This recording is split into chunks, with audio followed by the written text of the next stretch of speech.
Good afternoon. Welcome to the lecture program of Hellenic Link Midwest.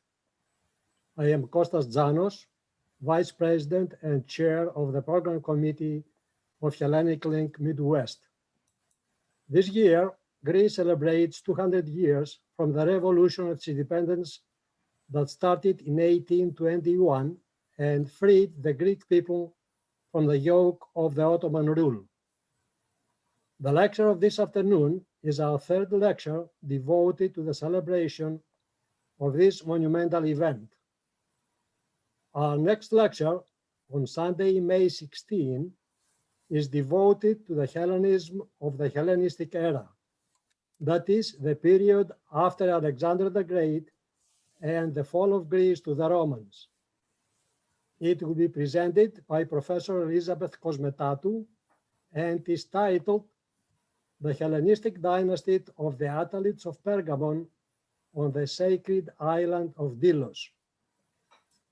Our speaker this afternoon, Dr. Nikos Nikoloudis, who joins us from Athens, Greece, received his PhD in Byzantine and Modern Greek history at King's College in London. He has taught history courses at the College Gear in Athens, the Athens School for Tourist Guides, and the Athens Institute for Education and Research. His areas of research interest are in military and socio-political history, in medieval and modern Greece, in Southeastern Europe, the Middle East, and the Mediterranean. He has served as editor-in-chief of the journal Historica Themata. He has co-authored 2 textbooks and has published 13 books and many articles. We will close the lecture with a questions and answer session. You can type your question at any time during the lecture or after the lecture by clicking the Q&A button at the bottom of your screen. This will open a screen where you can type your question. Those who attend the event on Facebook, they can type their questions on the comments box, which is at the bottom of the screen or at the bottom right. Dr. Nikoloudis, the screen is yours. Thank you very much, Mr. Zanos. Hello to all our audience. Good afternoon to those in the States and good evening to those who might be watching us from Europe.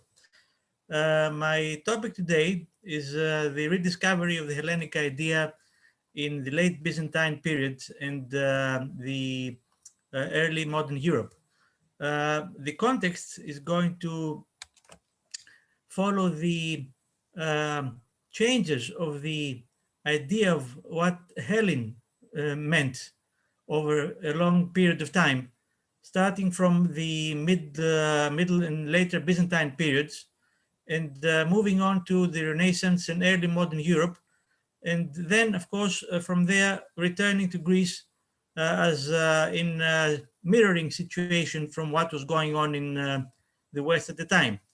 To make it easier, as it's going to be a long process, as I said earlier, I've created a PowerPoint set of cards and slides, which you may share if you like, and might facilitate your understanding and your possible questions later.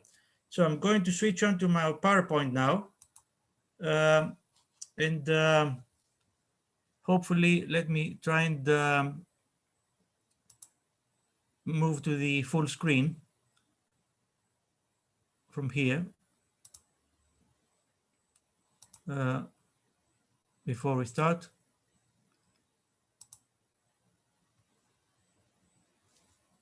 I have a slight problem.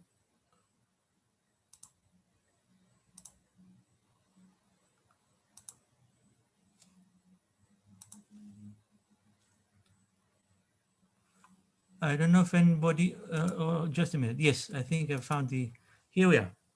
So this is the title of the PowerPoint. I'm starting with a broad description of the situation. I'm sorry, we cannot see it.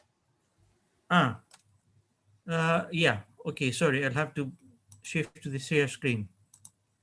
Okay, now from here, let me find the, yep, here we are. So You have to go to the first page. Yeah.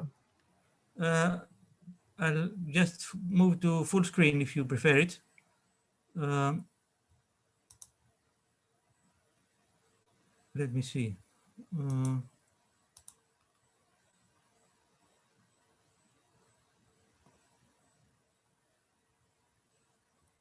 Is it okay with you as it is now?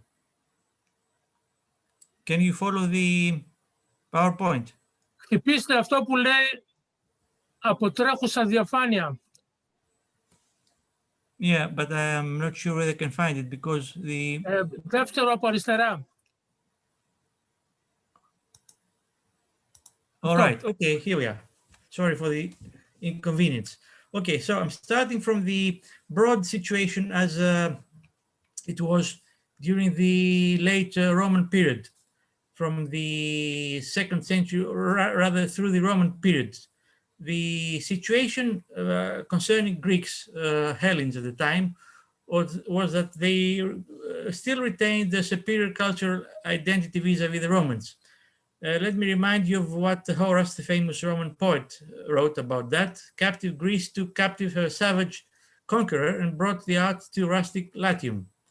However, despite this statement, there was a gradual political and social assimilation between Greeks and Romans. And that was evident more in the higher social classes and the literary circles.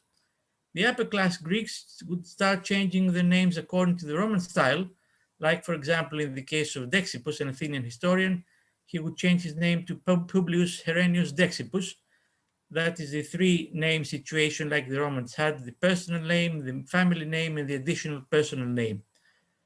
On the other hand, some Latin authors would write the works in Greek, like Cassius Dio or Herodian, while certain Greek authors would write their own works in Latin.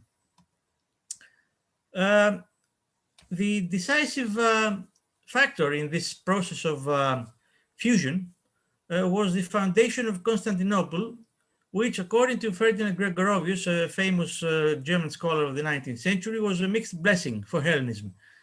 Gregorovius stated that the building of Constantinople in itself not only ensured the perpetuation of the Greek nation, but the preservation for posterity of the incomparable treasures of Greek civilization. Without Constantinople, indeed, Greece and the Peloponnese would have been conquered and colonized by barbarous people.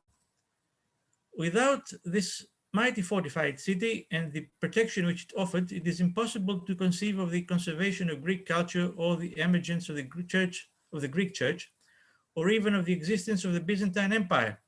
In Constantinople, however, was born not only a rival of Athens, but an enemy of pagan Hellenism. And there follow a few slides with the basic chronological timeline defining this change of attitude of Christianity versus the pagan culture. In 391-82 AD, Emperor Theodosius I banned pagan religion, making Christianity the official religion of the Roman Empire. 2 years later, the Olympic Games were abolished. In 396, his son and successor in the eastern part of the Roman Empire, Arcadius, revoked privileges of pagan priests and clerics, and pagan temples in the countryside were to be destroyed. In 416, pagans were no longer admitted to imperial service. In 423, pagans performing ancient rites had were to have all the goods confiscated and be exiled. 2 years later, pagan superstition was to be rooted out. Pagans were to be barred from pleading a case in court, and so on and so forth. And 10 years later, all pagan shrines, temples, and sanctuaries were to be destroyed by the magistrates. In 451, those continuing to perform pagan rites, as it was a very strong cultural element, were to suffer the confiscation of their property and be condemned to death. And finally, in 529, in the 6th century that is, Justinian closed the revived Neoplatonic Academy in Athens because of the active paganism of its professors. Nevertheless, paganism kept surviving in rural Greece for many centuries. we have a testimony that in 804, pagans in Laconia in southern Greece resisted the attempts of the Patriarch of Constantinople to convert them to Christianity. While in the mid-10th century, that is a century and a half later, Saint Nikon, the so-called Metanoite, would preach Christianity to the inhabitants of Mani, again in southern Peloponnese. Around the same time, the 9th century, Emperor Constantine Porphyrogenitus, in his work on the governance of the empire, wrote the following: "The inhabitants of the city of Mina are not of the race of the aforesaid Slavs," had been speaking about the Slavs in his book, "but of the ancient Romans, and even to this day they are called Hellenes by the local inhabitants, because in the very ancient times they were idolaters and worshippers of images after the fashion of the ancient Hellenes, and they were baptized and became Christians in the reign of the glorious Basil I." This is Emperor Constantine VII who wrote the above passage. Greek language and Hellenic culture prevailed in the upper strata of the society of the Eastern Roman Empire, and I have a comment of the well-known American Byzantinist Warren Treadgold on that, stating that Greek, which was much more widely spoken than Latin in Constantinople and throughout the East, inevitably came to be used in most official conversations and everyday administrative records. Greek was also the more prestigious literary language. On the other hand, the rise of Islam and the Arab expansion in the 7th century marked the beginning of a long period of wars between Byzantium and Caliphate, which lasted from the 7th until the early 11th century. So, the 7th century signifies the end of the ancient world, as well as the Byzantine struggle for survival, which lasted for at least 2 centuries. During this period, the Byzantines lost many significant regions, such as Palestine, Syria, Egypt, and North Africa, which were permanently lost. Also Sicily, Cyprus, and Crete, which were lost temporarily. And at the same time, significantly, Eastern Asia Minor became the main battleground, a sort of a Byzantine Wild West. And we can see that in this map, where the dotted line running diagonally from the Black Sea to the Mediterranean marks the vague frontier between the Arab Caliphate to the east and the Byzantine Empire to the west. The main burden of the Byzantine defense during this period was carried by the akritai, who were the border guards. The heroic struggles and unconventional way of life, as they were semi-bandits, turned them into legendary heroes praised in poems and songs, ballads, written in vernacular Greek. Popular acritic poems survive to this day in former border regions of the empire, such as Crete, Cyprus, and the Pontus. Two famous akritai, of the quite a few known, who are praised in poems, were the Digenis Akritas, son of an Arab emir and the daughter of a Byzantine general, whose life occurred in the 10th century, possibly, and another one called Armuris or Armuropoulos, who was a century earlier. This is an imaginary picture of Digenis Akritas, and another one dated from the Middle Ages. It's a depiction on a plate from the Archaeological Museum of Corinth of Digenis Akritas holding his beloved one on his knees. Famous Greek historian Apostolos Vakalopoulos stated on the akritai that the very awakening of Greek nationalism may be said to coincide with the rebirth of epic poetry. The deeds of the principal acritic heroes, such as Digenis, Constantine, Armuris, Porphyris, Andronicus, and his sons, transcended the narrow limits of the particular districts in which their exploits took place. They appeared as symbols of bravery in a national struggle. Another famous historian, Greek historian, Helen Avelair, said that Byzantine nationalism caused the whole people to mobilize its forces to save its homeland, a Byzantine homeland now identified with the whole Christian community. It was precisely this dominant idea connecting the Byzantine and the Christian nation that constituted the foundation stone of the unity of Byzantium and the basis of its political ideology at the time. So, around the 8th late century, we have some changes again, reverting the process of Romanization which occurred in the late antiquity. For example, family names disappear as they were known in the Roman style, indicating a break with the old Roman nobility. From this period onwards, as the famous historian Constantine Paparigopoulos said, famous Byzantine generals bear surnames such as Lachanodrakon, Melissinos, Hexamilitis, Uranos, Xiphias, Daphnomilis, Botaniatis, Paleologos, etc. Also in the 19th century, we have a cultural revival in the Byzantine Empire. That was an outcome of the prevalence over the Arabs, which created the Byzantine self-assurance and the rediscovery, in a way, of ancient Greek texts preserved in monasteries. The main centers of learning of this process were the school of Magnora of the Magnora Palace in Constantinople in the 9th century, and the patriarchal school at the 11th century onwards, both in Constantinople. A famous popular hero, folk hero among the Byzantines at the time was Alexander the Great, as projected through the famous Alexander romance, which was a popular poem in the Middle Ages. In that, Alexander is depicted as a Byzantine emperor, a saint or a holy person establishing holy institutions of fighting off enemies. Moreover, he was perceived as a military genius, model of bravery, wisdom, or shrewdness.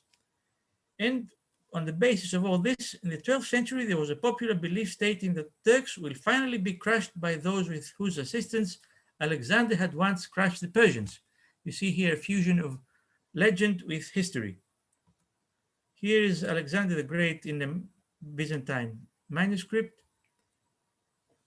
And this Hellenic culture became a source of Byzantine chauvinism in the 11th century, since the Byzantines acknowledged the importance of Hellenic education as the foundation of their culture. That led to less tolerance for peoples and nations with different ideas than the Byzantine, and apprehension of their enmity towards Byzantium when and wherever it occurred as a jealousy for Byzantines. So we have a situation of us versus the other, concerning the Latin West primarily. That was an outcome in the 11th century of a sharp cultural divide between the Orthodox Byzantium and the heretical, so to speak, Latin West, caused by the Great Schism of the churches in 1054 and the beginning of the Norman invasions from Sicily to in southern Italy to the Balkans. So at the same time, the West Europeans viewed the Byzantines not as Romans, as they were traditionally known, and as they would call themselves, but as Greeks. The Byzantine response was an increased use of the terms Hellen and Hellenic by Byzantine intellectuals as synonyms to virtue, thus countering the diminutive appellation Greek by the Westerners. Also, orthodoxy became an integral part of Byzantine identity vis-a-vis the heretical Westerners and infidel Turks. We come now to the year 1204, when on the 13th of April, Constantinople and large sections of the Byzantine Empire were conquered by the Knights of the Fourth Crusade and Venetians. And that led to aspirations for liberation of Constantinople, which constitute the earliest expressions of the Megali Idea, or the Great Idea, if you like, found as a result of influx of many scholarly refugees, mainly at Nicaea and Epirus.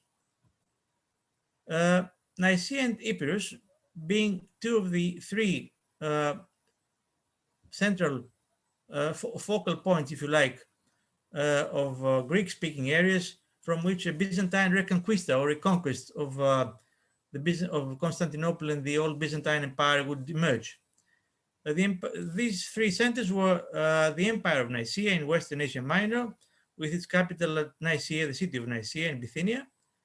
Then the Despotate of Epirus in Greek Epirus, whose capital was successively Nata, Ioannin, and then Thessaloniki.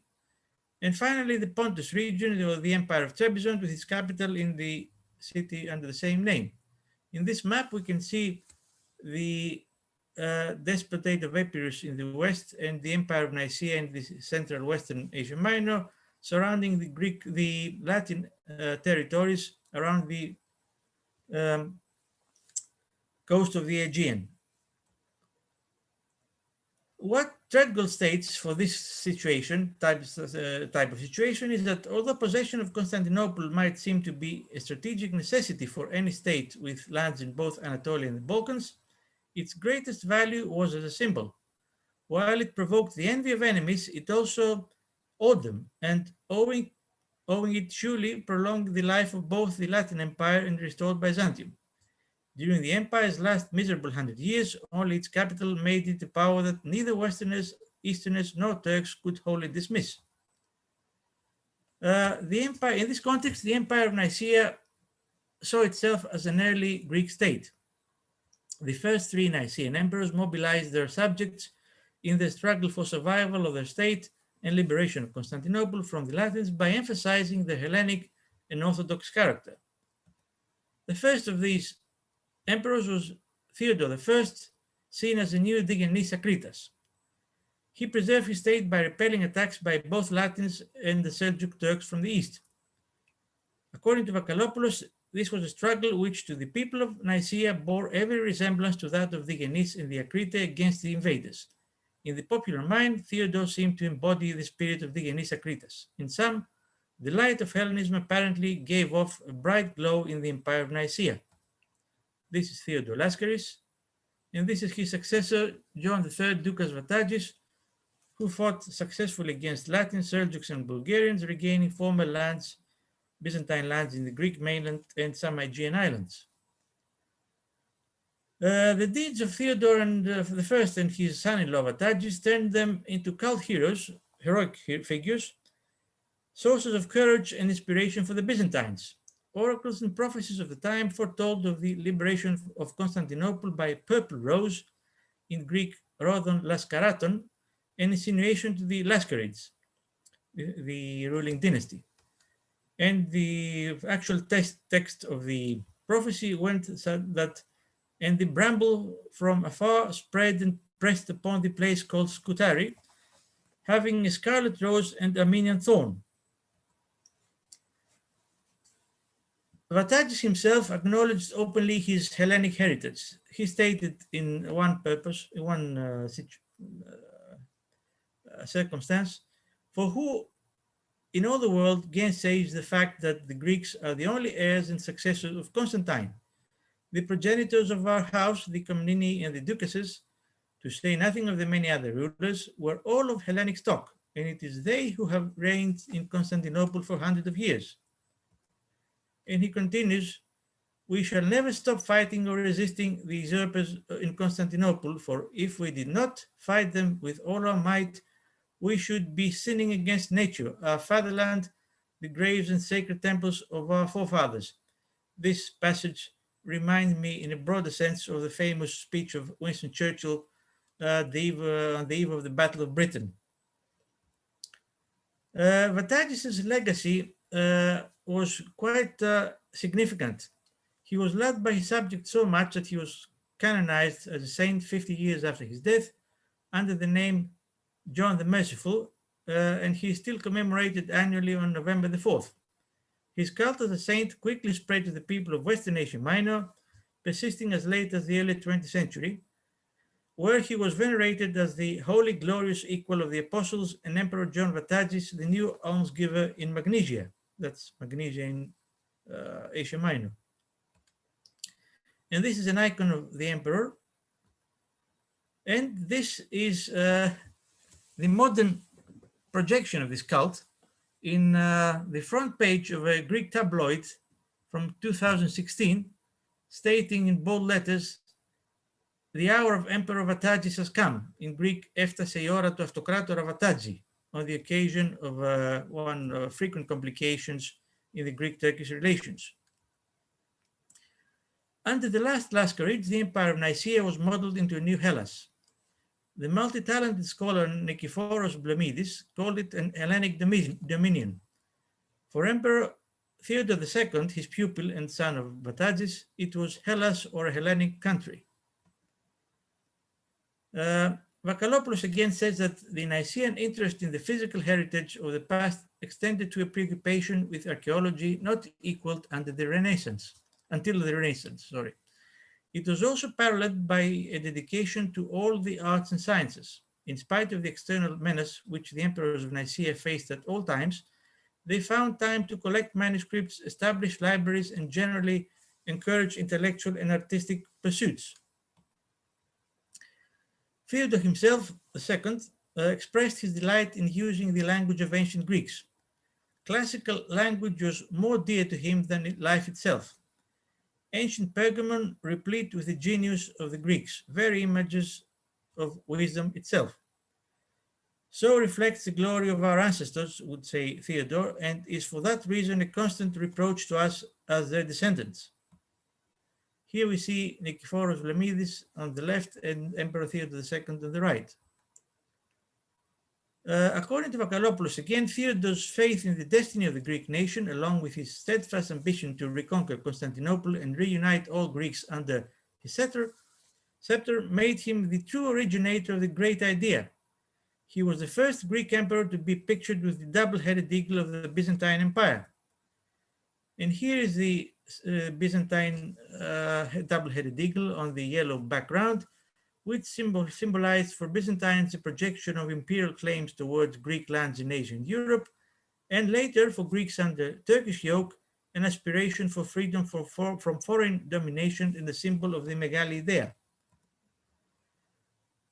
On the 25th of July, 1261, in the absence of the Latin army of Constantinople, a few hundred Nicaean soldiers, assisted by local Greeks, entered the city peacefully. And a few weeks later, on the 15th of August, Emperor Michael VIII, the last ruler of the Empire of Nicaea, entered Constantinople, triumphantly hailed as New Constantine. Constantine, reminding you, being the founder of Constantinople in the first place. The liberation of Constantinople marks the re-emergence of the old, so to speak, Byzantine Empire, more eager to come to terms with foreigners willing to acknowledge her existence. But the ecumenical aspirations of Byzantine emperors contrasted Hellenic and Orthodox feelings cultivated among Greeks of the Empire of Nicaea. Furthermore, strong aristocratic families in the new empire took control of the imperial administration at the expense of local Greeks of Asia Minor, pushed to the margins. And we have a very obvious statement on this by a person called Senacherim the Bad, a minister, protasikritis in the Byzantine terminology, of the Nicaean government of Nicaean Empire from Asia Minor, who, dismayed at the news of the reconquest of Constantinople, foretold of the fall of his native land, Asia Minor, in a dramatic way. His statement goes as follows: "Oh, what is this that I hear? Has this been saved up for our days? How have we sinned that we should live to see such a disaster? Let no one hope for any further good fortune now that the Byzantines have set foot in the city once more." And here we see a map of the Byzantine Empire, very much smaller than the old Byzantine Empire prior to 1204.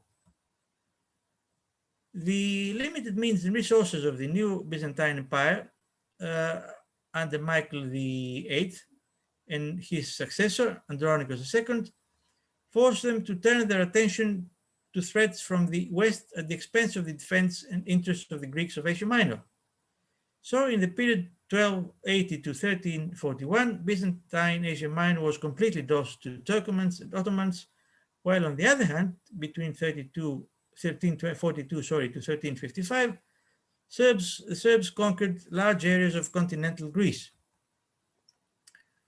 The negative consequences of this change of cultural setting were again noted very strongly by Vakalopoulos, who said that the removal of the throne from Nicaea to Constantinople meant that the center of government was isolated from the nerve center of Greek civilization, and in these circumstances, the growth of an Hellenic outlook, exemplified in, for instance, the use of the national name Hellen, was temporarily suspended. Some late Byzantine emperors and scholars believed that this submitting to the popes of Rome, nominal leaders of the Catholic West and traditional instigators of the Crusades, would secure their assistance vis-a-vis hostile advances of Western rulers and Turkish emirs. Thus, we have the attempted councils for union of the churches at Lyon in 1274 and Ferrara, Florence in 1437 to 39, as well as a personal conversion of John V Palaiologos to Catholicism in 1369. However, the submission of Orthodox Church to the popes, which was the price for their assistance, was met with strong resistance from the patriotic, so-called patriotic party in the empire, which was inspired by orthodoxy and anti-Latin feelings.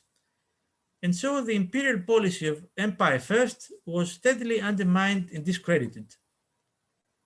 However, despite the political decline, letters and arts flourished in the Byzantine Empire. There were increased contacts with the early Renaissance Europe, which triggered new intellectual quests. The focus at this period was antiquarianism, philosophy, history, theology, mathematics, and astronomy. And the main centers of cultural activity were Thessaloniki and Mistras, the capital of Byzantine Peloponnese, which had been gradually reconquered during this period. In the fields of theology and philosophy, the traditional Christian dogmas confronted the so-called, so to speak, rediscovered Hellenic ideas and theories of Aristotle and Plato. So we have two main ideological battlegrounds, the Hesychast movement, which was theological in the 14th century, and the Neoplatonism versus Aristotle ideas, which was a philosophical argumentation taking place mostly during the 15th century. Here we have two depictions. First, in the left of monk Barlaam the Calabrian, a follower of Thomas Aquinas and Aristotle, and on the right, St. Gregory Palamas, Bishop of Thessaloniki, defender of hesychasm, as opposed to Barlaam, who was an opponent of hesychasm. In 1341, hesychasm won a great victory during a church synod held in Constantinople, which signified a reaffirmation of traditional Orthodox and anti-Latin views. Barlaam was deemed a heretic. However, he was later to become a bishop, Catholic bishop in Calabria, while Gregory Palamas was canonized after his death in 1359. Some decades later, in the 15th century, the urgent need for political and social reform of the empire was expressed vividly by George Gemistos. Educated in Zoroastrianism, he developed Neoplatonic ideas, changing his name to Plethon as an expression of his admiration for Plato. And around 1410, he was forced to leave the conservative Constantinople and settle in Mistra, where he served as advisor in the court of local despots. This is Mistra, capital of the Despotate of the Morea since 1259. Plethon's Hellenic patriotism was expressed in memoranda to the despot Theodore II and Emperor Manuel II, his father, in the years 1415 to 18. His main concept was, we are Hellenes by race and culture, and that Peloponnese is the cradle of the Greek nation. According, in his words, from there the greatest and most glorious works of the Greeks have sprung. Here are some elements of his reformist theory. The Peloponnese needed to be secured by building of a wall across the isthmus. The failure of local nobles to maintain good government, particularly in the Morea, as well as the rest of the Byzantine Empire, necessitated the reorganization of social structure. He proposed the social division in three classes: manual workers, service workers, and ruling class, encompassing military duty by citizens, not mercenaries, who would, however, be exempted from taxation. Also, he believed that social harmony would be accomplished by good government by a monarch, abolition of serfdom, freedom of ownership and cultivation of land, which would lead to agricultural development, and moderate taxation and curtailment of unnecessary spending. Public finances were to be stabilized by a system of controls over export and import of goods to protect local products.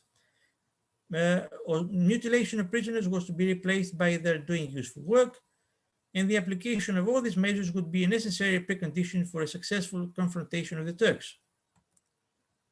However, on top of these socio-political ideas, Plato had developed some more extreme ones. His strong influence by Plato led him to reject Christianity in favor of the reinstitution of ancient Greek religion. Despite this, his open paganism, he was respected by emperors, by the emperors Manuel II and his sons, the last two emperors, John VIII and Constantine XI, as well as by ideological opponents while at least he was alive.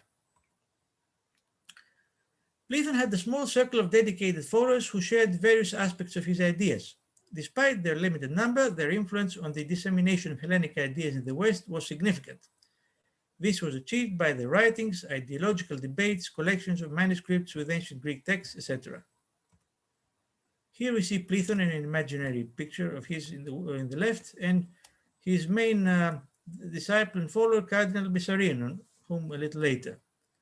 And another follower of Plato, the last perhaps during his lifetime, was Laonikos Chalcondylis, a descendant of a noble Athenian family, better known as the last Byzantine historian, being one of the four Byzantine historians who recorded the events of the last fall of Constantinople, and author of an extensive work called Demonstrations of Histories, modeled on Herodotus and focusing on the Ottomans, thus being a very important source for early Ottoman history and written around 1470.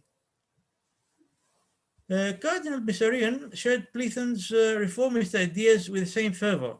Around 1444, he sent a letter to Constantine Palaiologos, then despot of the Morea, on the occasion of his rebuilding the Hexamilion Wall on the Isthmus, which had been destroyed by the Ottomans in the meantime. And in this, he told him that, as a quote, "Not only have you not disappointed our expectations, but in truth, you have exceeded them, and for this I congratulate you." Bessarion's advice to Constantine in the same letter were to build a city at the Isthmus, to allow anyone wishing to reside in the Morea to do so in order to increase its population, and to separate peasantry from military and release the latter from taxation to boost its morale. Similar ideas, as you may see, to those of Plato. But he also focused on the importance of training the men in the tactics of war, as well as sending young Peloponnesians sent to Italy to be trained in ironworking, manufacture of arms, shipbuilding, etc. And now the question arises whether Constantine Palaiologos, to whom this letter was addressed, was indeed the follower of Plato. According to Vakalopoulos, Gemistos, Constantine, and Bessarion were in unanimous accord on the question of instituting substantial reforms and on the need for fearless action in surmounting the great perils of their time. Vakalopoulos summarizes Plato's attempts and the circle of Plato for a national awakening of the late Byzantines as follows. Realpolitik at this time corresponded with the growth of national geopolitical consciousness among the Greeks, aimed at the liberation of the entire Greek territorial inheritance, not only in Europe, but in Asia Minor. What happened was simply this, that the consciousness of being Roman gradually fainted and was supplanted by a sense of Greekness, though without any obvious break with historical tradition or the immediate past. The Hellenes merely adopted the political and cultural heritage of both ancient Greece and the Eastern Roman Empire in ways already attempted by John III Dukas Vatagis, which over the centuries a Greek tradition eventually encompassed.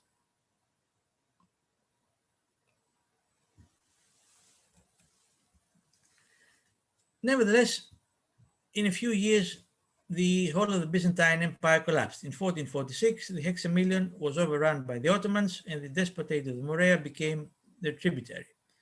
And there followed successively the fall of Constantinople in 1443, the conquest of the Morea by the Ottomans in 1460, and the conquest of the Empire of Trebizond just a year later. A few years after the fall of Constantinople, Laonikos Chalcondylis stated his belief in the revival of a Greek empire in the foreword of his extensive historical work, which I had the honor of translating partly, as you can see from the cover of the book to the right.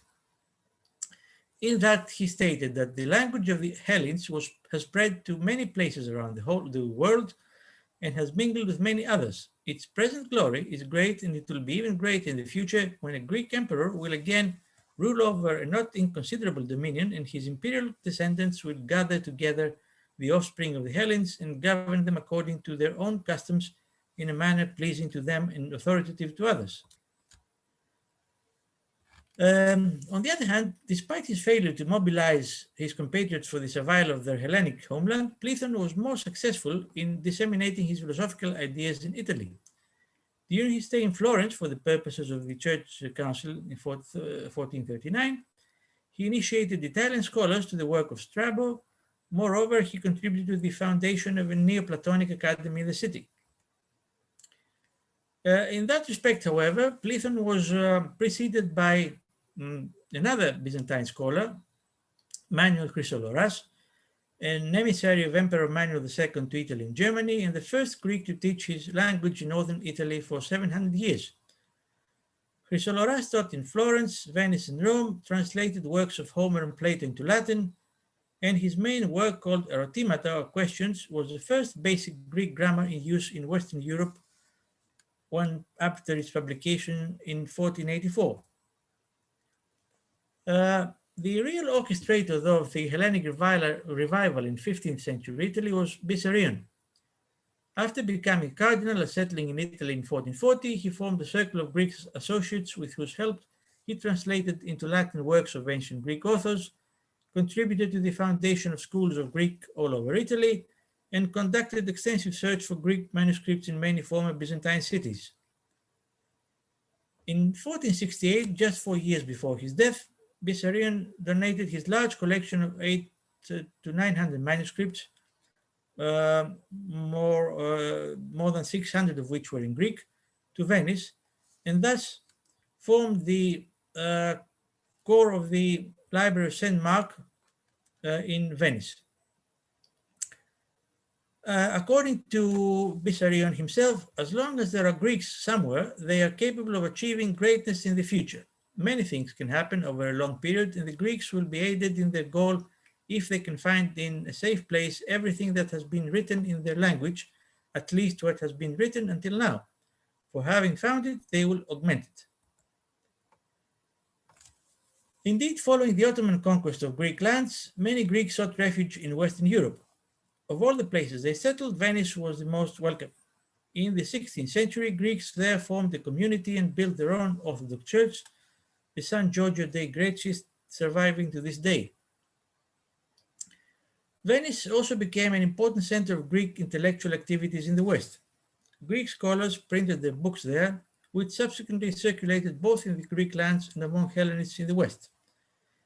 Significant contributions to this end were made by the Venetian printer Aldus Manutius, who specialized in printing texts of Greek manuscripts in the late 15th century. Here we have a picture of Manutius and the logo of his books in the right.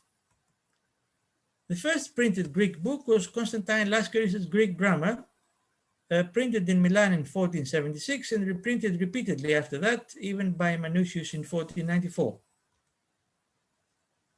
During the Renaissance and Reformation, the study of classical Greek and Latin texts became an essential feature of higher learning all over Europe. Famous humanists of this period included Erasmus, Dutch, Philip Melanchthon, an associate of Martin Luther, and German, and finally Sir Thomas More, an Englishman. Literary Hellenic revival expressed in many Renaissance works with Hellenic themes, including plays by Shakespeare such as Troilus and Cressida, Timon of Athens, Pericles, Prince of Tyre, A Midsummer Night's Dream, etc. This trend was also reflected in literary works of the Cretan Renaissance. For example, the popular poem Eratokritos, which is set in ancient Athens with anachronisms. May I remind you here that Crete until 1669 was a Venetian dominion ever since the Fourth Crusade in 1204, and became, in the last century of the Venetian conquest, a very strong cultural center of local Greek culture. Among European nobility, the interest for classical antiquity was expressed as a fashion for collection of Greek and Roman pieces of art. This trend was more evident among English and French aristocrats collecting antiquities to decorate their stately homes. The desire for first-hand knowledge of classical art was also expressed in the grand tour of nobles, which were visits of Roman and Greek sites in Italy and Greece for educational purposes. The earliest English stately home that we know of in Grecian style is Houghton Hall in Norfolk, the country house of Sir Robert Walpole, a de facto first prime minister during the reign of King George I. And that was built in 1722. You can see here two photos of Houghton Hall, the entrance to the left with the significant pediment and the statues, and the main hall to the right with quite a few classical features such as the busts on the walls or the pediments over the fireplace and the door. The most significant classical site in Greece to be visited by European travelers was Athens. The first European aristocrat to visit it was the Marquis de Nointel, the French ambassador to the Sublime Porte. He visited Athens in 1674 with his entourage, including a painter, as we can see here in this picture painting by an anonymous French painter who depicts his arrival and his reception just outside the walls of Athens. The painter in Nointel's circle, perhaps a person called Jacques Carré, was the last person to draw the Parthenon intact. There followed immediately after the Marquis de Nointel two Europeans in 1675 and 76, Jacob Spon, a French Jewish doctor from Lyon, and George Weller, an English clergyman, who visited Athens to study the city and its antiquities. Spon's work, called Voyage d'Italie de Dalmatie, de Grèce et du Levant, and Weller's A Journey into Greece, are the first modern, in a sense, works on the ancient monument of Athens, since previous travelers had but a hazy idea of the city's monuments. Here is Spon and the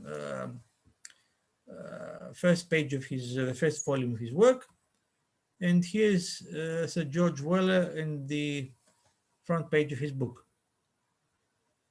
However, the following European visitor of Athens was also the first destroyer of its antiquities. I'm talking, of course, of Francesco Morosini, a Venetian general and subsequently Doge of Venice, who in September 1687 landed in Athens and besieged the Ottomans on the Acropolis. Morosini's guns destroyed the Parthenon, as we know. Furthermore, on his departure from Athens, Morosini removed the ancient statue of a lion from the port of Piraeus. Here we see Morosini and the lion I just spoke of as in its present site just outside the Venetian arsenal. A few decades later, a German historian, archaeologist, and pioneer Hellenist called Joachim Winckelmann published in 1764 a book under the title History of Art in Antiquity, articulating differences between Greek, Greco-Roman, and Roman art. This book exerted a decisive influence on the rise of the neoclassical movement during the late 18th century in the fields of archaeology, art history, painting, sculpture, literature, and philosophy. Just before the publication of Winckelmann's book in 1751, two British architects, James, the so-called Athenian, Stuart, and Nicholas Revett, visited Athens to study its antiquities at length. In 1762, they published the first volume of their work under the title The Antiquities of Athens and Other Monuments of Greece, which marked the beginning of scientific research on classical Greece. The Antiquities of Athens contains interesting drawings of both ancient monuments, some of which have since been destroyed, and life in 18th century Athens. Here we see these two fellows, James Stewart on the left and Nicholas Revett on the right. And here are a couple of their drawings. Here is the Gate of Hadrian with the Temple of Zeus in the background and Mount Imytos further back, and the Erechtheion on the Acropolis. There follows another important Hellenist, the French Count Auguste de Choiseul-Gouffier, French ambassador to Constantinople, like the Marquis de Nointel, who in 1776 traveled to the southern Morea, the Cyclades, other Aegean islands, and Asia Minor, accompanied by painters and architects. His book, called Voyage pittoresque de la Grèce in 3 volumes, was an instant success, earning him a place in the French Academy. And here you see again Choiseul-Gouffier on the left and his title page of his book on the right. Choiseul-Gouffier's book presented many little-known monuments set in an idealized Greece crushed by Ottoman domination and desiring to rediscover and regain its liberty. However, some classicists were more than just travelers studying ancient sites. They would combine traveling with search for antiquities suitable for wealthy collectors. 3 good examples were the French consul in Athens, Louis-François Sébastien Fauvel, and 2 Englishmen, Charles Robert Cockerell, an English architect and archaeologist, and Lord Elgin, the English ambassador to Constantinople at the beginning of the 19th century. Fauvel, seen here at home in Athens, at his home, was also an archaeologist, painter, and tourist guide to prominent Westerners visiting the city, and antagonized unsuccessfully Lord Elgin for possession of the Acropolis marble.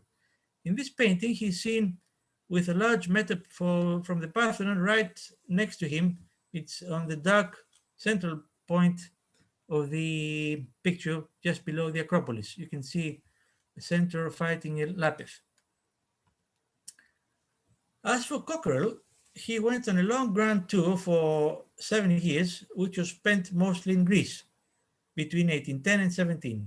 In that period, he visited Athens, Aegina, and the Peloponnese, but he's remembered mainly for removing decorative pieces from the temples of Apollo at Vasa in Arcadia and Aphaea at Aegina.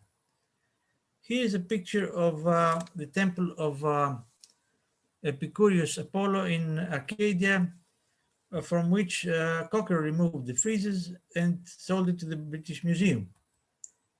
And here is another painting of Aphaea, drawn by Cockerell himself, which was located in 1811 by Cockerell and his group of 3 English and German companions. In 1812, the fragmentary pediment sculptures were sold to future King Ludwig I of Bavaria by this group of friends. And here's Lord Elgin, on whom, of course, there is no need to say more.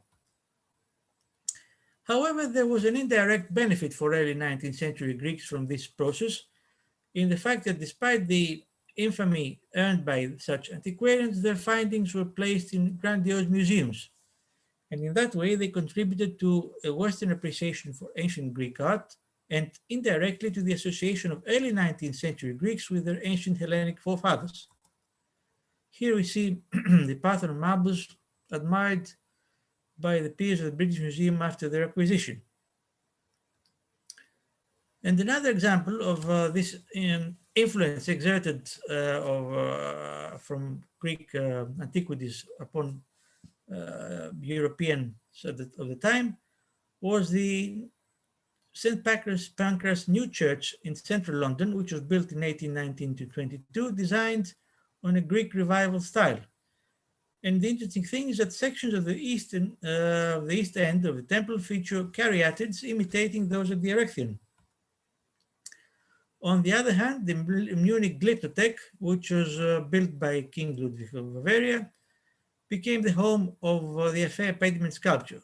We see the Glyptothek in the left, built again in a classical style with pediment and coves in places of windows being the places of statues.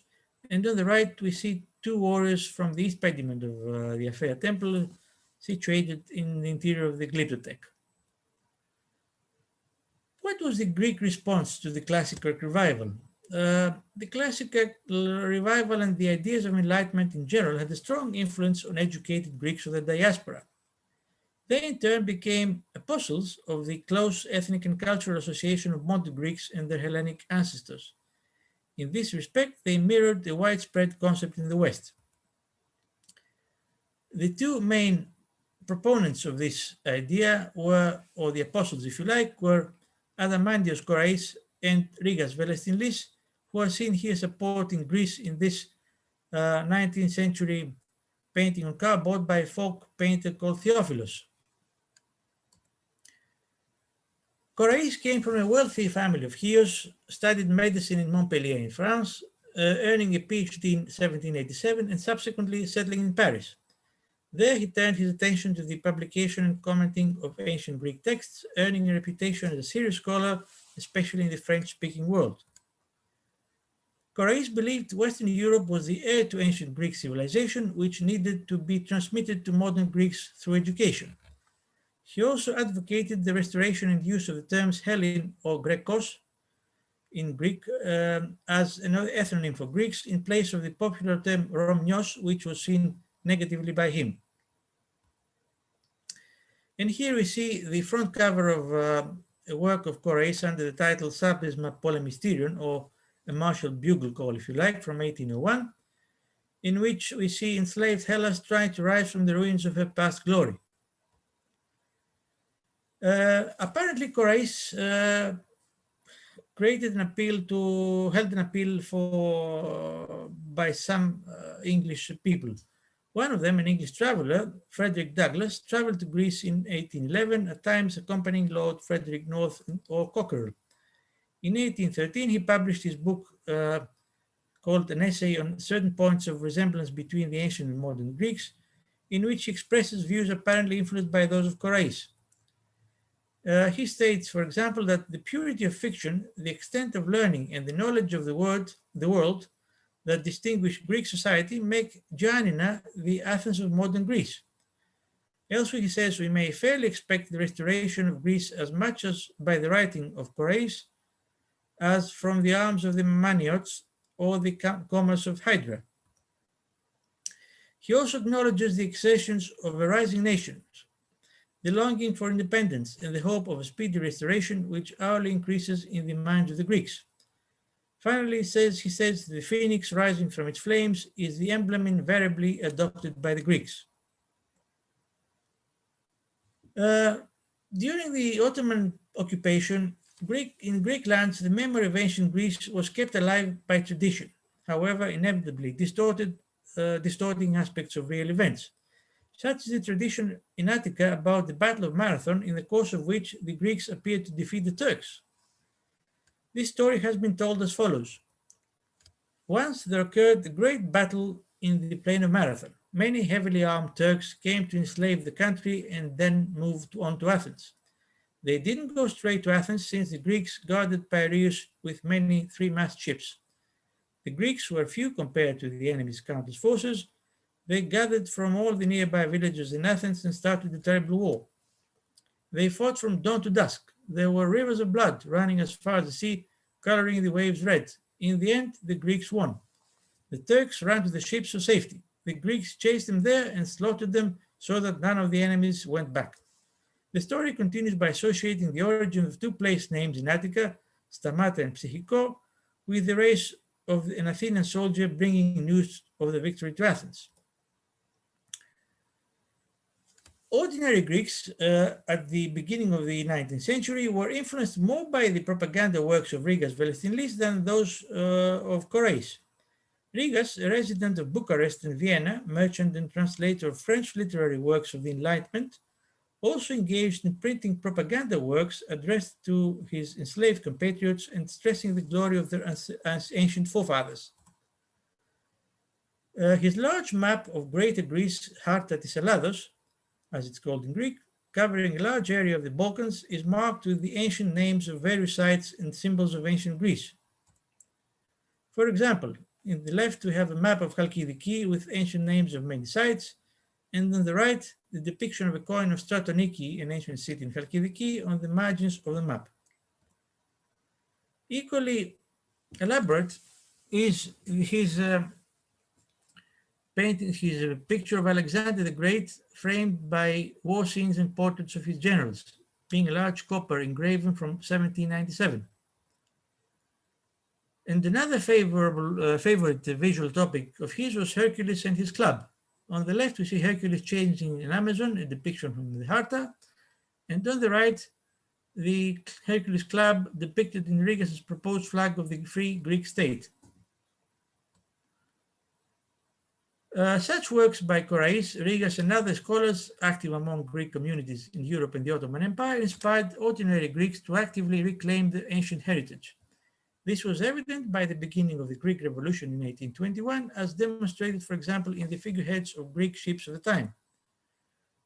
Here are two figureheads with ancient Greek themes. On the left, from the boat Aris, owned by Tsamados from Hydra, and on the right, bust of Themistocles, owned by Vulgaris, again from Hydra.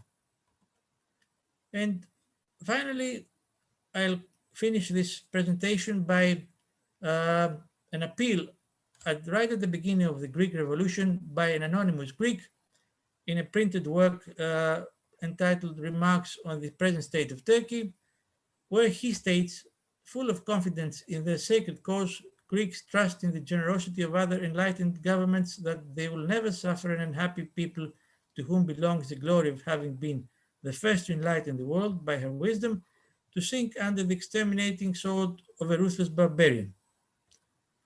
Finally, here's a picture of Greek at the grave of Themistocles by a French painter that was painted during the revolution. Thank you for your participation. There are two cards of bibliography for those who might want to consult them later. So let me pause the share screen now.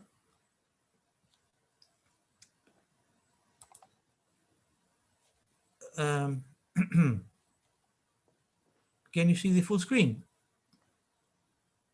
Not yet. You have still one. You have the last slide.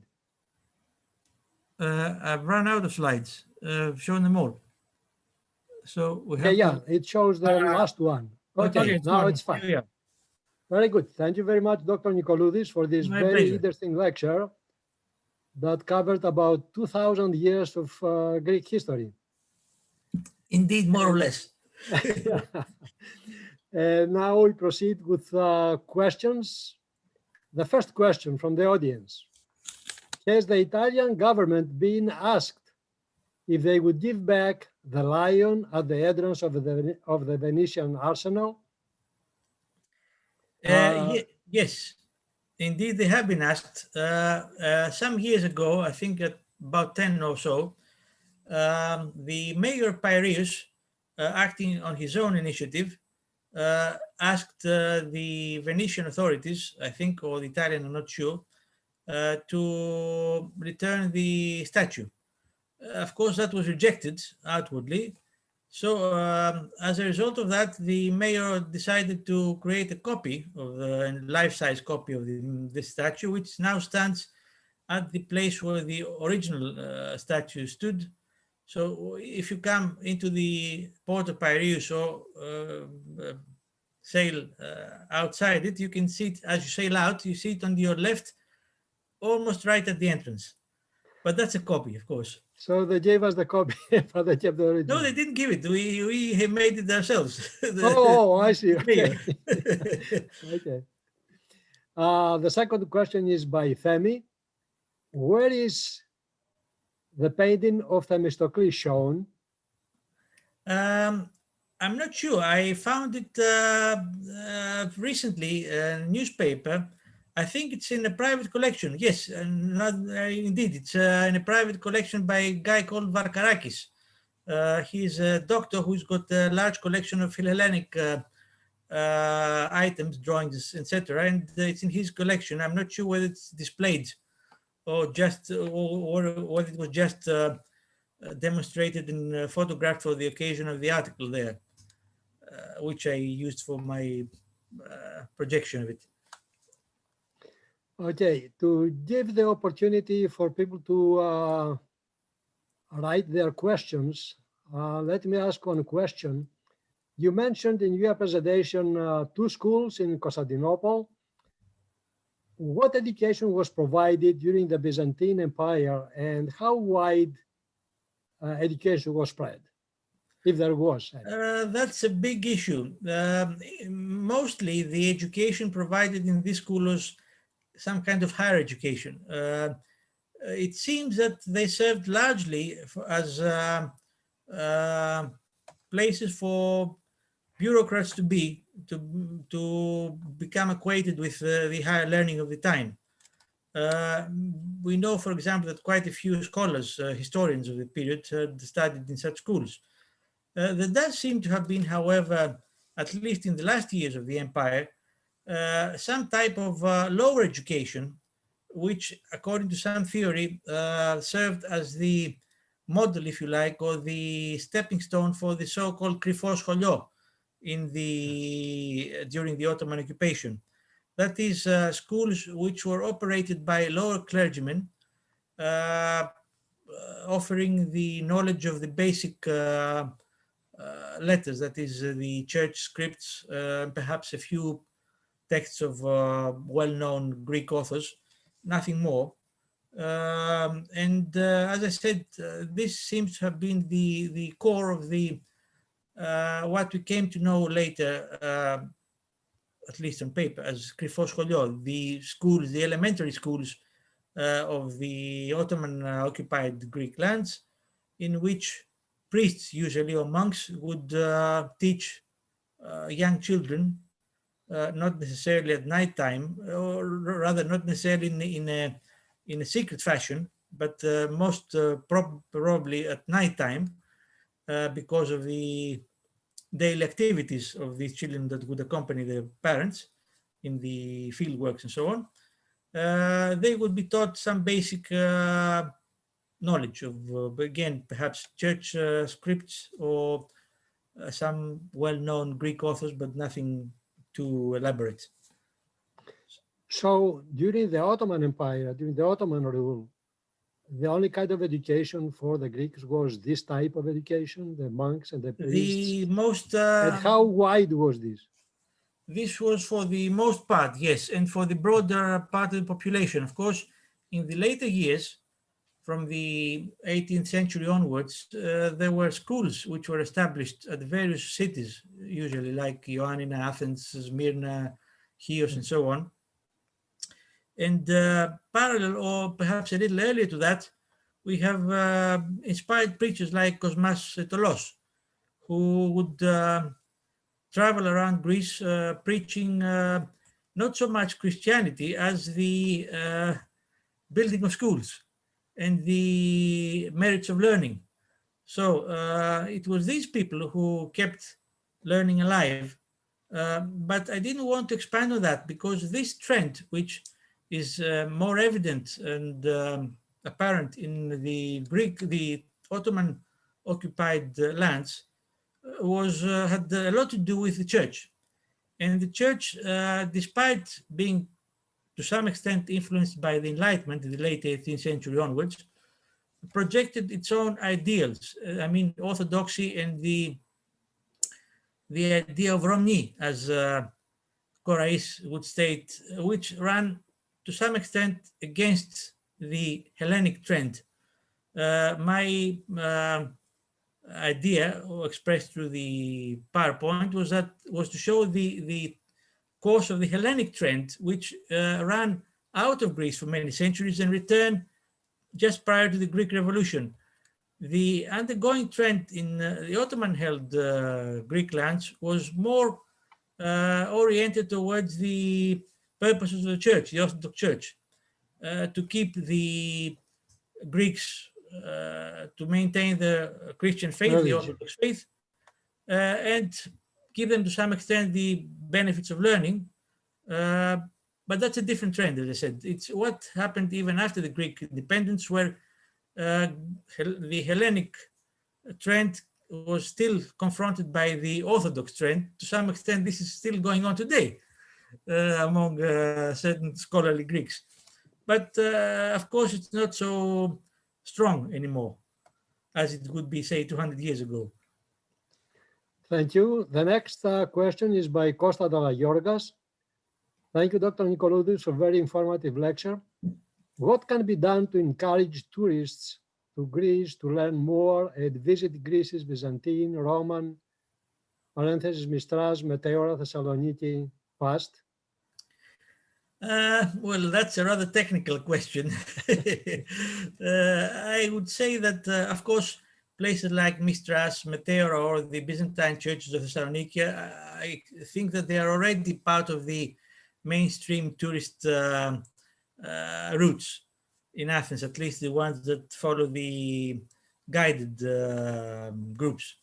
Of course, I think there are also more specialized tours going on, or would be if things were running normally, like religious tourism, which follows the footsteps, say for example, St. Paul, then puts the emphasis on religious institutions or places. I think as tourism keeps on growing in Greece, despite the current setbacks, there are things for everyone to choose and decide what they want to see. So it's just a matter of looking in it a little deeper into what's available. The next question is again from Yorgas. What are your thoughts on Anthony Caldelli's thesis in his book, Roman Land, the Byzantines thought of themselves and defined themselves primarily as Romans, speaking Romaica and living in Roman land? Well, I could have been caught off guard, but because I haven't read the book actually, but incidentally, I came across a review of that book just a few days ago, and an ongoing discussion about it in the academia.edu site. I don't know the exact, the detailed rather views of Caldellis, although Caldellis has followed my footsteps, if you like, in studying Chalkokondylis and this movement. From what I gather from the book review I read, he seems to be more or less in agreement with me in the sense that he's redefining from what we can, from the little evidence that we can base on, the terms of Romnios, Romeos, Roman, Greek, and so on. These terms are quite hazy. And one thing which I didn't mention, but I was hoping it would come in the discussion, is despite what Vakalopoulos mentions, which I adhere to, there are other Byzantines, not Greek usually, who see the whole thing differently. To them, this trend of Hellenism and the Hellenic idea is just a cultural thing, not an ethnic, a national identity, if you like. The fact that, for example, Vatatzis or Theodore II spoke of themselves as Greeks does not mean, according to the latter opinion, that they felt Greek, but they just projected themselves as ancient Greeks, if you like, in a cultural sense. And therefore, that we shouldn't really believe what they say, because it doesn't necessarily reflect what everyone else would say at the time amongst their people. It's difficult because you don't have enough sources. And of course, the Byzantine Empire was such a long-living state that over the centuries it would develop and change its attitudes and beliefs. So it's, of course, it's very interesting, but I don't think the issue will be settled by Caldellis' book. I'm sure that there are Greeks and non-Greeks who will project different ideas about it. Thank you. The next question is from Savas Koksoglu. How does Julian the Apostate known as the Apostate? Why?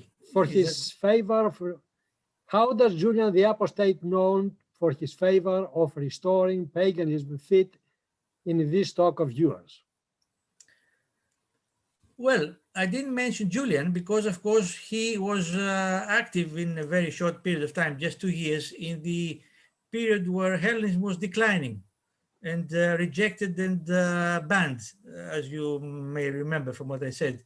So his very short term in power didn't really make a lasting difference.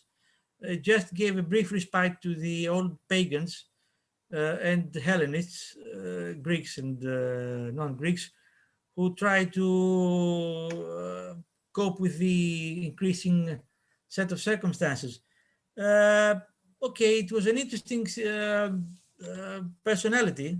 He was an interesting person, that's definite, especially if we consider that he was a classmate in the philosophical schools of Athens with St. Basil and St. Gregory of Nazianzus, the two famous church fathers.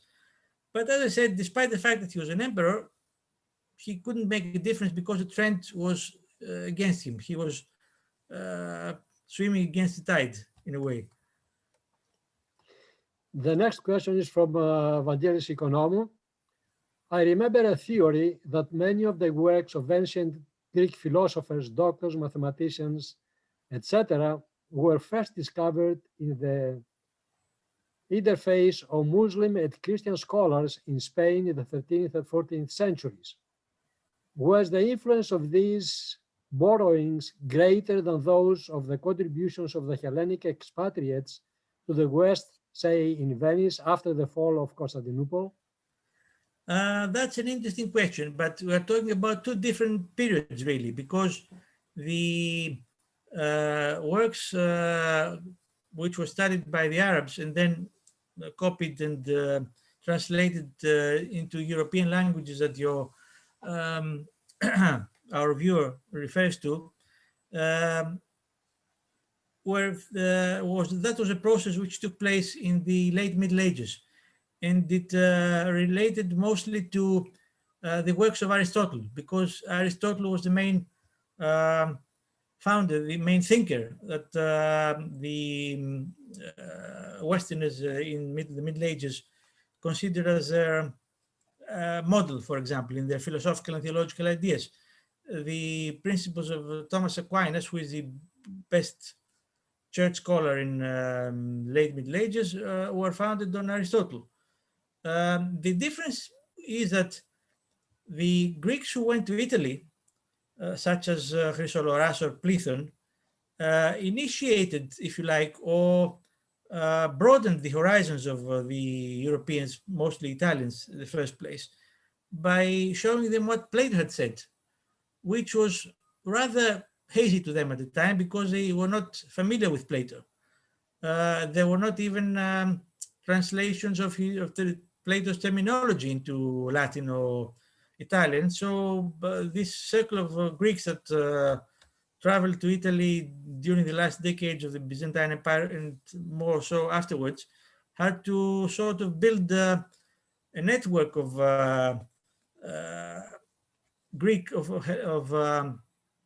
texts and translations from scratch, especially concerning authors like Plato, who were, as I said, completely unknown to Europeans.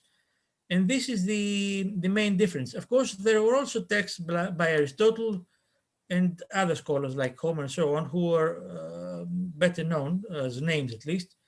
But the big surge took place in during that period, starting from Florence, which was the birthplace of Renaissance, and where the Council of Florence took place, during which there were people like Plato and Vissarion who stayed in Florence, and from then onwards it expanded to other places in northern Italy, and from then further outwards in Europe, mainland Europe. Okay, so let me ask a question here. I don't see any other question from the audience at this point. Again, I would like to go back to this Romeu versus Hellenes, Romeu versus Hellenes. Before the revolution, the most of the common people in Greece, what they consider themselves? They consider as just Christians living in the Ottoman Empire, or they were consider themselves as Greek Christians, Well, Hellenic Christians. what period exactly are you referring before the Greek Revolution? Because there was a process of change of ideas. Okay. Yeah, it would be interesting to explain that. Yeah, okay. If you speak, for example, about, say, a century before the Greek Revolution, of course, the basic idea at the time would be that there were Christian Romans, Romni, which was the denomination Rum, as the Turks called them, the denomination for practically every Orthodox Christian in the Ottoman Empire, including Serbs, right. Albanians, Bulgarians, and so on. right. The Ottomans had divided all the subordinate nations into basic groups, religious groups, which were guided by a figurehead, religious figurehead, who would be responsible directly to the Sultan. We know the example of the Rum millet, as they would call it, the Christian Orthodox nation, the millet, which would encompass, as I said, all the Christian Orthodox, and would be headed by the Ecumenical Patriarch in Constantinople. Of course, there was also the Jewish millet, comprising all the Jews in the Ottoman Empire, the Armenian millet for the Armenians, and so on. So there was no real national distinction between the elements. It was just a religious distinction, which, of course, was the basis for the other differences that existed, not just between Muslims and non-Muslims, but also between non-Muslims themselves. However, as I said, as we move closer to the beginning of the Greek Revolution and during the Enlightenment, which again became the Greek Enlightenment as we know it, with Greek scholars active both in the Ottoman Empire and abroad, the people's ideas started broadening. The emphasis was put, of course, mainly on education, general education, like natural sciences, philosophy, and so on. But on top of that came the concept of the Hellenic ideas, where we come from, so to speak. And this is what Koraes exploited in the European public, and Rhigas more to the Greek public.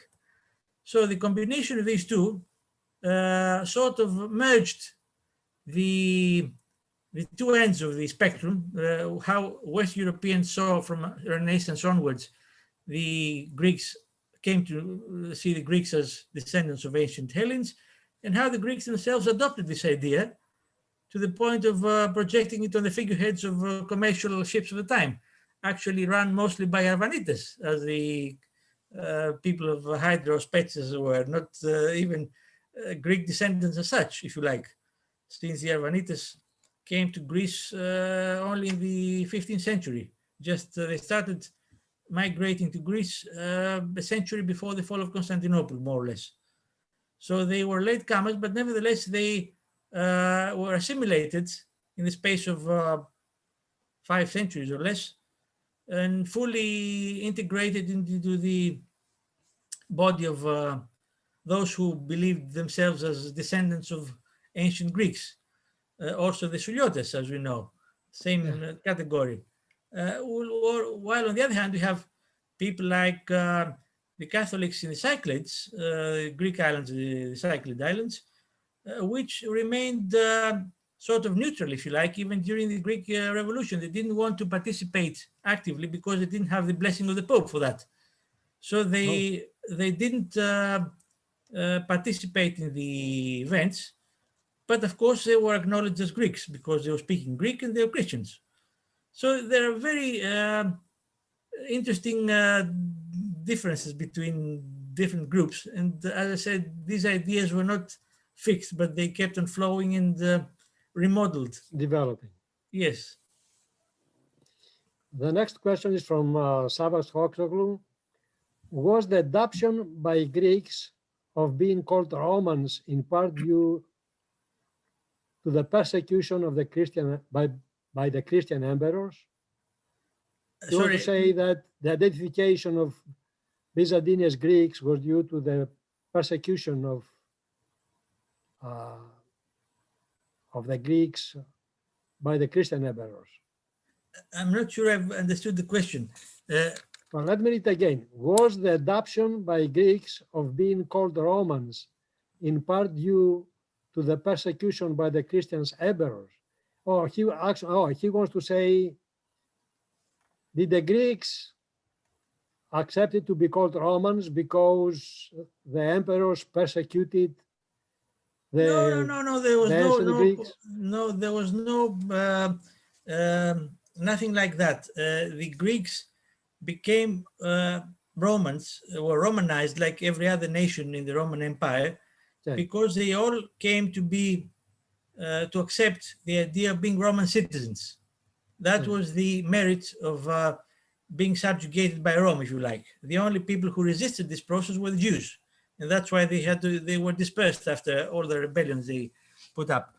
The Greeks, because they were respected by the Romans as a result of the older culture and superior culture, and being unable to have their own freedom, they came to accept this status of Roman citizenship. And because the Eastern Roman Empire developed into the Byzantine Empire, they retained this connection to the old Rome. I mean, it was a very strong connection, and the Roman Empire was the longest and the most important empire in the late antiquity, so much so that even the barbarian peoples who invaded the Western Roman Empire wanted to take up the Roman title themselves. We have, for example, Charlemagne being crowned as a Roman emperor at the year 800 in Rome. And later on, we have the Holy Roman Empire of the German nation in around the year 1000, which is, by the way, the First Reich for German history. But of course, this was rejected by the Byzantines because they saw it as a usurpation.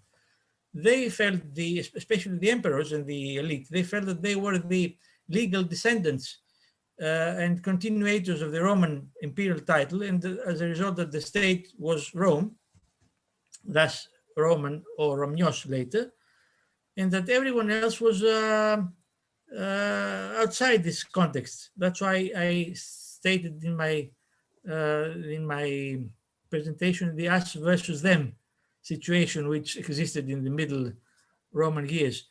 But of course, gradually, and as of course the border shifted and the empire shrunk, they came to associate themselves more with the Greeks, the Greekness and the Hellenic idea, and adopting it either for dogmatic reasons or political reasons to be known as Greeks, although the title of the emperor still remained Roman emperor.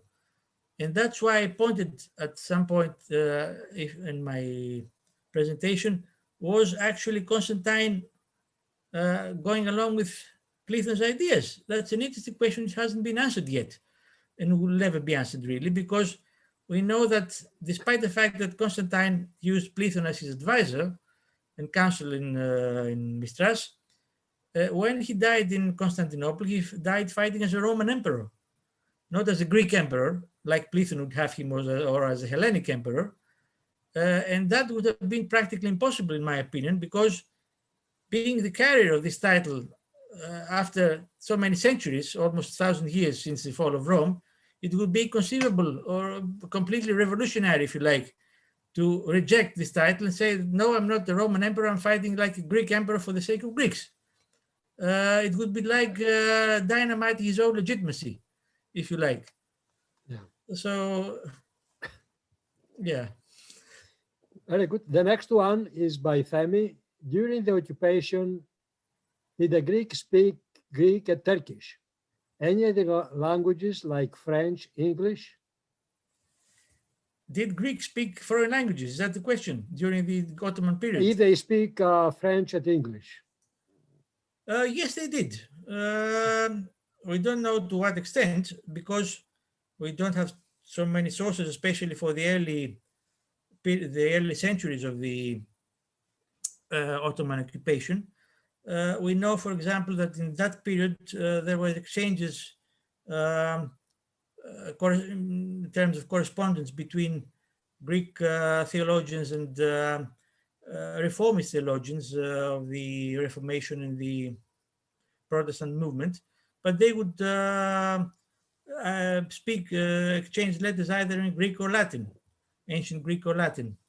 In the later period, when of course we have all the travelers and coming to Greece and the antiquarians and so on, of course, many of them would have local guides, not necessarily tourist guides, but for the basic needs of transport and so on.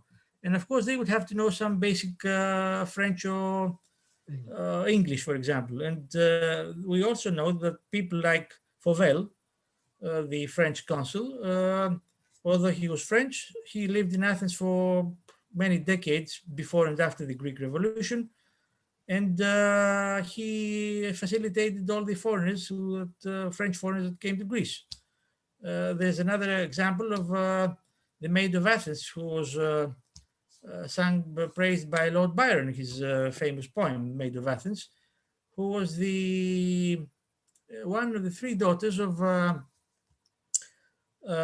Greek who kept an inn in the area of Psyri in Athens, and was visited by many foreigners. Byron stayed there for a while. That's how he met Teresa Macris, the lady in question, and wrote the poem in her favor, and so on. So it wasn't as if Greece was completely isolated and backward. They did see it as a backward country compared to the rest of Europe, but not as a peasant country, if you like, because they preferred to see the antiquities. And okay, despite the disappointment by the change of the disillusionment that sometimes they faced, let's not forget that some of them came to Greece even during the Greek Revolution as Philhellenes. So that says something to that point, I think. The next question is from Niki Chichis. How does the Agiorites figure on all this, considering that they abhorred the Greek philosophical approach? Well, the monks of Mount Athos, and not only them, of course, figure on the trend which I didn't speak about, the Orthodox trend running through the Turkocratia, the Ottoman occupation. Their primary aim was to preserve orthodoxy and the Orthodox tradition, theological and otherwise.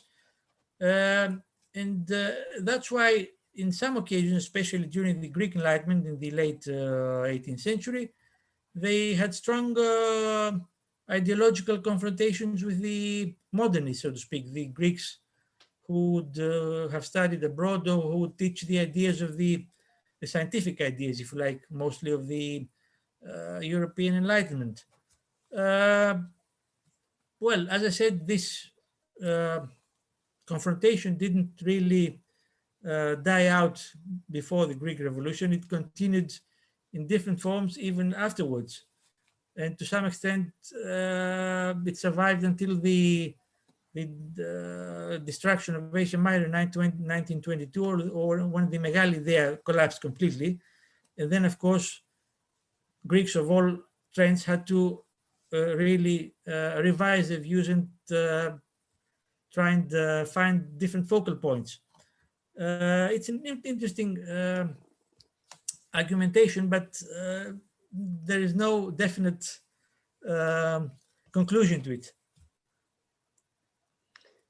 The next question from an anonymous attendee.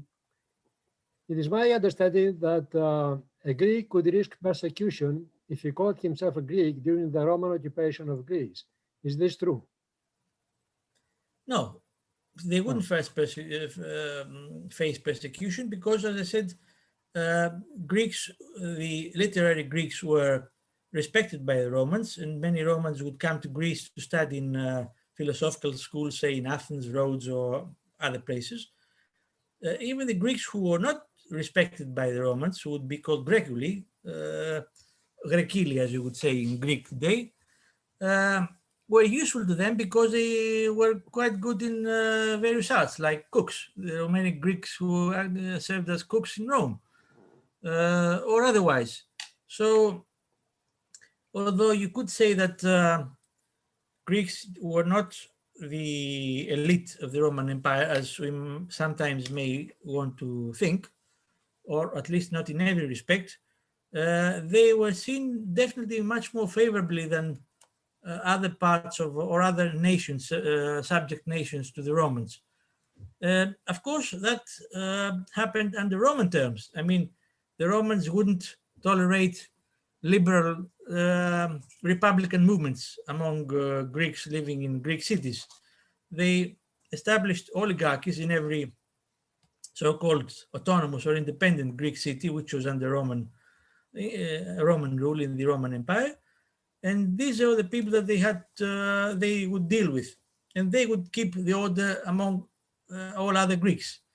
So it's a social status which served the Romans, not the Greeks, in that respect. The next question is from Veni Konomou. As you mentioned, Aristotle was a significant influence on Aquinas. One of the great losses of ancient learning was the burning of the Library of Alexandria. Were any of the ancient classical works preserved in the great religious libraries of the Western canon, for example, in the Vatican Library or in the Irish monasteries? I couldn't speak of the Irish monasteries because it's an area quite far removed from my studies. But as far as the Vatican Library is concerned, that was also built and compiled during the Renaissance, around the same time that Bessarion donated his manuscript to the Martian Library in Venice. The Vatican Library started also being compiled, of course, not just by one pope. There was a series of popes during the Renaissance who would build all the artistic buildings that we know in Rome, and of course enrich the library and all the institutions, the intellectual institutions. So, but this has nothing to do again with the Library of Alexandria. The Library of Alexandria suffered successive destructions over time. It was partly burnt, from what I remember, during Caesar's arrival in Alexandria when he first met Cleopatra, because there was a local revolt of the Egyptians and the Greeks. And then the worst destruction, of course, was 641, if I remember well, or 42, when the Arabs took it over and destroyed it completely. But despite its fame, Alexandria was not the only place which had libraries. There were libraries in other parts of the late Roman Empire, especially in places like Antioch, Beirut, and other places. So although many of these places fell again under Arab control in the 7th century, the part of this knowledge had also been carried to Constantinople because of its own schools.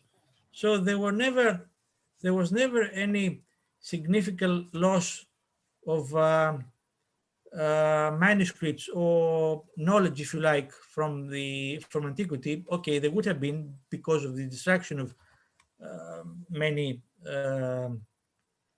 manuscripts by fire and so on. But I think the crucial point which would decide which authors we come to know today and which texts have survived wouldn't be so much the destruction of these old libraries of the Greco-Roman world as the change of the scripture from majuscule to minuscule, when they stopped writing in capital letters and they started writing in small print that we know today.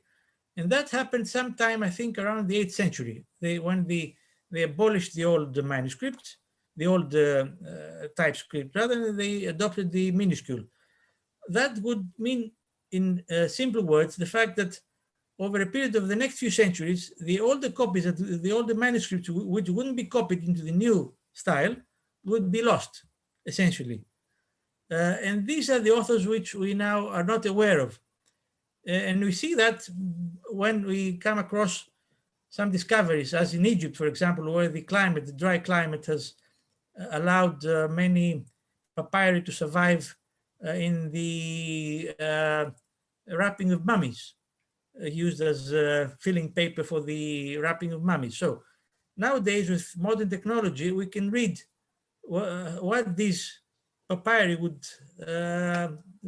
have recorded. And we discovered texts which would have otherwise been lost completely, are completely unknown to, or even parts of texts which had been lost and that we knew them only as, say, fragments from copied in Byzantine authors' works. So the process of what survived and what didn't is random in many ways and not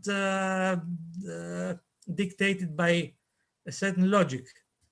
It's hit or miss, if you like. Okay. The next question is from Nikos.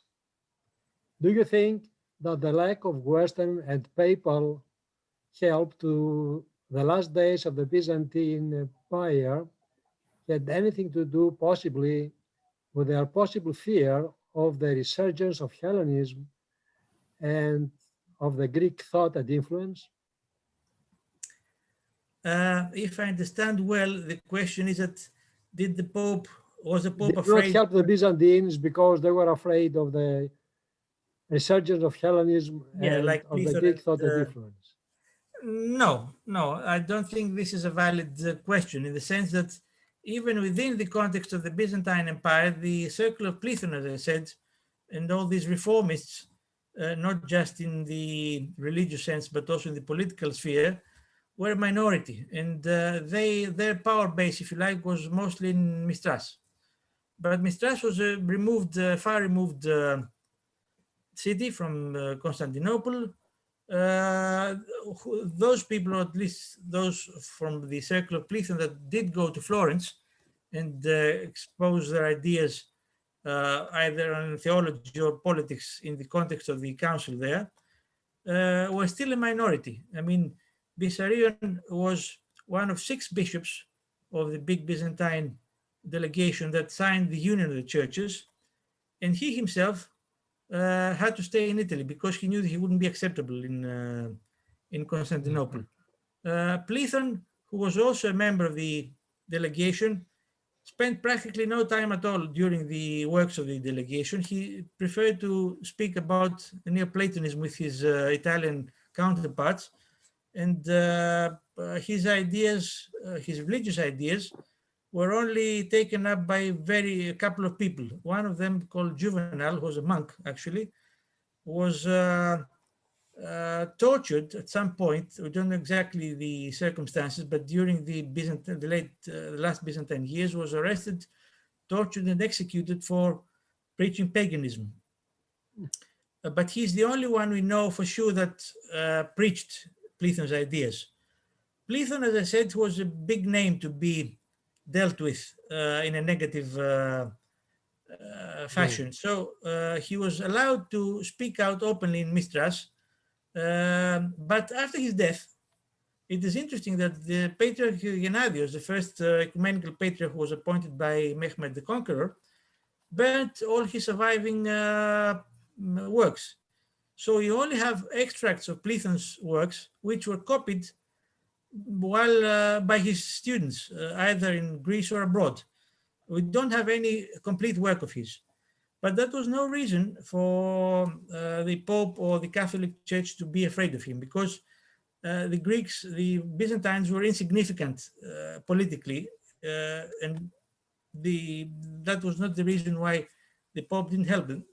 What happened really is that what perhaps your viewer didn't know is that despite the failure of the Council of Florence, the Pope did send help to the Byzantines. The main body of this help appeared a few years after the Council of Florence, 1444, and that resulted in the failed Crusade of Varna in 1444, where a crusading army of Poles and Hungarians mostly, clashed with the Ottomans in Varna in Bulgaria, but was completely annihilated.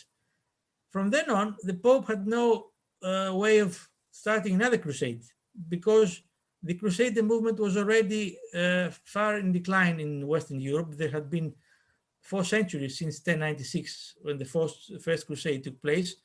People had changed their ideas gradually, especially the princes, the kings of Europe.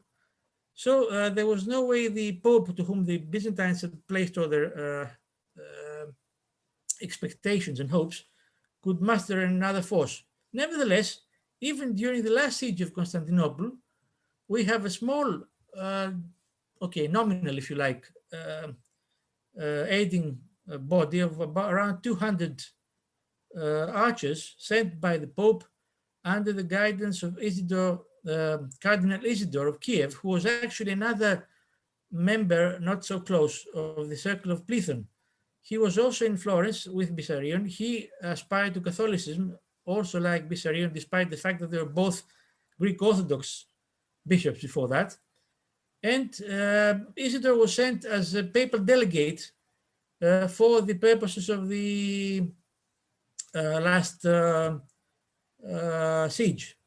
But that, of course, was just a nominal help. There was no more that the Pope could do. What happened is that after the fall of Constantinople, Bessarion tried to start another crusade to liberate Constantinople from the Turks. But that again failed because the Pope who had taken it up died just before the beginning of the crusade. And then Bessarion lost power, if you like, within the Catholic Church. So it's an interesting set of circumstances, but has nothing to do with Plethon's ideas and the supposed fear of Hellenism and paganism, if you like. Okay, and I suppose this will be the last question from Nafsika Zotu. Could you also speak a bit about Byzantine influence on the West through Arabs of astronomy and philosophy at Monte Cassino, as well as Venice, on arts such as glass, French cathedral sculpture, etc.? These are other completely different topics. I can speak of the Arabs, really. Monte Cassino, rather, let's start from Monte Cassino, which is a different case because Monte Cassino is in southern Italy. As we know, it's close to Naples on the mountain. That was the area where the Byzantines had a foothold until 1071. Sicily in the southern Italy, the area of the sort of boot of Italy, was one way or the other under Byzantine control until 1071. So there were quite a few Byzantine monasteries which survived even the change of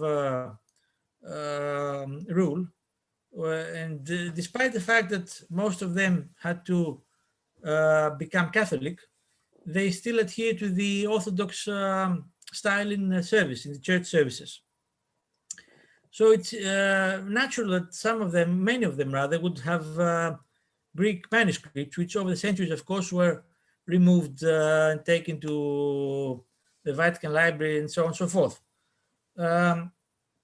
As for the Arab influence in the sciences, that started not necessarily in Western Europe, in Spain, which was the under Arab control for centuries, but before that, we understand that it must have started in Syria, because Syria had a very strong, it was a very strong cultural center, and there were Greeks and Orthodox people who survived and survive to this day after the Arab expansion, the rise of Islam.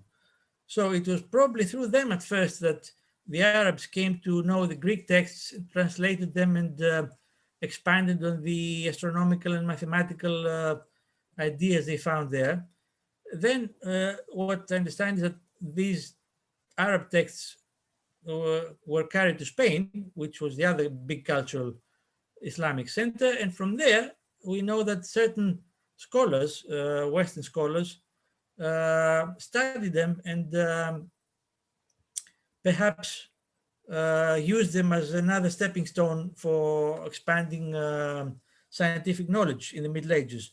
But there's, of course, another theory on that, or much more recent, that it wasn't through the Arabs that the West Europeans learned of the ancient Greek sciences, but from a famous monastery in France, Mont Saint-Michel, which is in Brittany. There's an abbey there dating from the Middle Ages, which had a very strong cultural tradition of copying and keeping manuscripts. And according to a French Scholar. whose name evades me right now, but this is our contemporary, they were copied, the Greek manuscripts there served as another stepping stone for medieval scholars to learn of ancient Greek theories. Of course, this guy, this French scholar, has been persecuted literally nowadays because of the political correctness, and has been forced to resign from his academic seat, and he's marginalized, at least in France. But it's a very interesting theory because it proves that there were different sources of information, even in the Dark Ages. Thank you very much. Stefanos, do you have anything from Facebook?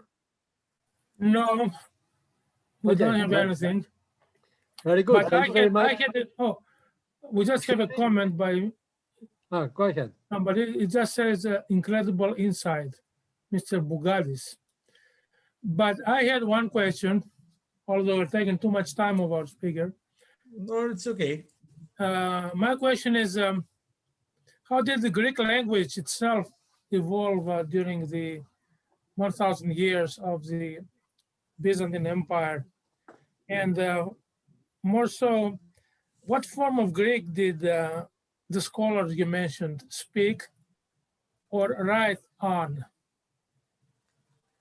Well, of course, Greek scholars, even up to the 19th century, would try and preserve the classic Attic language as we know it from the Attic authors, the Athenian authors. That was a trend which survived throughout the Byzantine period, and as we know, was revived by Koraes, who tried to modify it into what we know as Katharevousa nowadays. Otherwise, the ordinary people would speak of, again, a modified ancient Greek, but not the ancient Greek of old Athens, as we know it from, say, Thucydides or Xenophon. Was it closer to biblical Greek? Yes, biblical Greek would be the middle stage, from which there developed later forms, like there's a type of poems called ptochoprodromika, where a poet called Prodromos wrote in vernacular Greek of his time, requesting from the emperor for assistance and arms and so on. Also, you have the text, for example, a lot later during the fall of Constantinople, of not so educated Greeks like Doukas, who is one of the four authors on four sources who wrote on the fall of Constantinople. And his text is much more closer to modern Greek than, say, Chalkokondylis, who is a contemporary, but wrote in Thucydidean Greek, if you like. Yeah, I would say so. For example, the Ptochoprodromika, and also some poetry like Eratokritos. Eratokritos is much later. Are very close to the Modic. Yes. Go ahead. As we move closer to our time, texts become more comprehensible at the first sight. Eratokritos has been memorized by Cretans as late as, say, 30, 40 years ago. I know of a Cretan lady, school teacher, who is in her 80s now, who told me that when she was young in the Heraclean region, she would hear of old ladies who had not gone to school at all recite long extracts of Eratokritos by heart without ever having to read them. So it's an oral tradition which has sort of survived. But I'm afraid it's probably dying out nowadays. Thank you. Okay, before closing, I would like to mention that for those that would like to listen to the lecture again, it's going to be posted on Facebook. I would like to thank you everyone for attending the lecture, and I will be pleased to have you at the next event. And I want to thank very, very much Dr. Nikoloudis, and to express the special appreciation because it's very late in Athens. So